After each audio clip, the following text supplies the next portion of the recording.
everybody, Beth Helvey with Couture Real Estate. I hope you're doing well today. It is Monday, June 7th. Yes, we're already into June. And that is the start of hurricane season. Technically speaking, hurricane season starts on June 1st, although this year we had a named storm before June 1st. We'll see what the activity goes like, what's predicted and all that sort of thing. But for you and real estate, this is what you need to know. If you bought a house this year that's either brand new or new to you and it has shutters, this is a great time to have a practice run and make sure that you can put your shutters up. If you bought a resale house, make sure you have all of your parts, all of your bolts, or however your shutters go up. You want to do this now instead of after a storm is declared that it's going to hit Florida. You don't want to do it in that panic mode, and you certainly don't want to have to go buy parts or pieces during that time because they're all going to be gone anyway. This is also a great time to put your emergency kit together.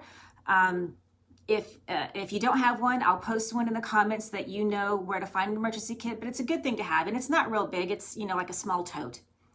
For insurance, this is something that's different for the state of Florida.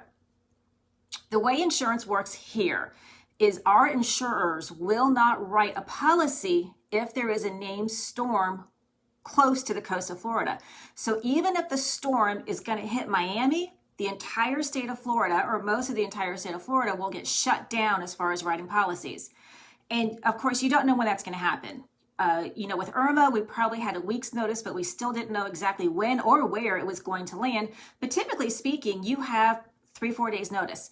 And until that storm gets close enough, they don't actually declare that they're no longer writing insurance policies. Now, there's some great insurance agents out there. I have one with Goosehead Austin, and he will send information out that says there's a storm out there, we may have to shut down. And he'll post things like that so we know what's going on.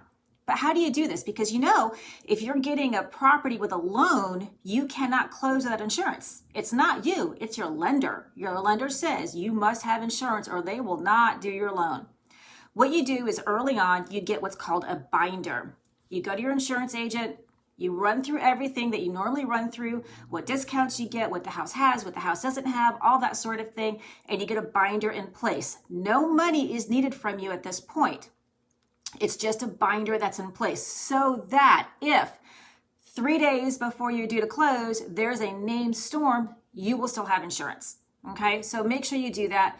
And of course, I'll remind you to do that, and your realtor should remind you to do that.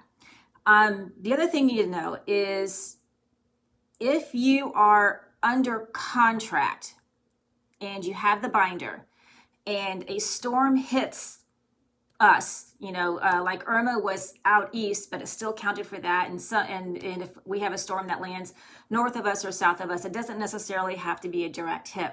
If a storm that the lenders feel is strong enough or big enough and it hits here, your closing might be delayed if you have a loan.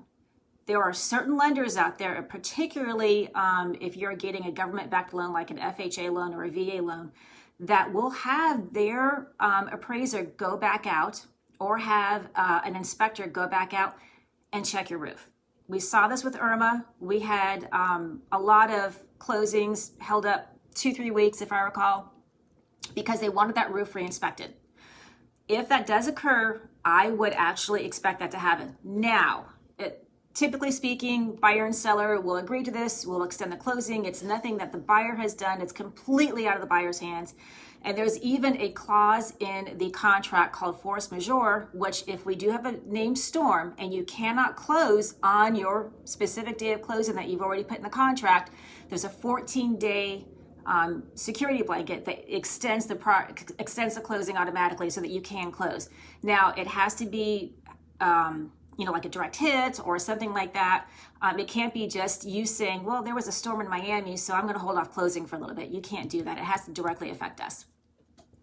So I would expect that if you are under contract, and this is the same thing for sellers, if your house is under contract and your buyer is using an FHA loan or a VA loan, and even a conventional loan, that lender may send somebody out and may say, we're not going to close on this until we know that that roof's okay.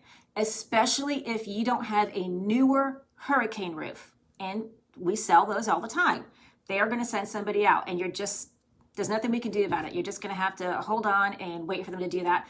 And I would expect delays. When Irma popped through, it took a long time for our appraisers and our inspectors to get out there and do some of these readjustments, because there's just so many of them and there's so many inspectors out there.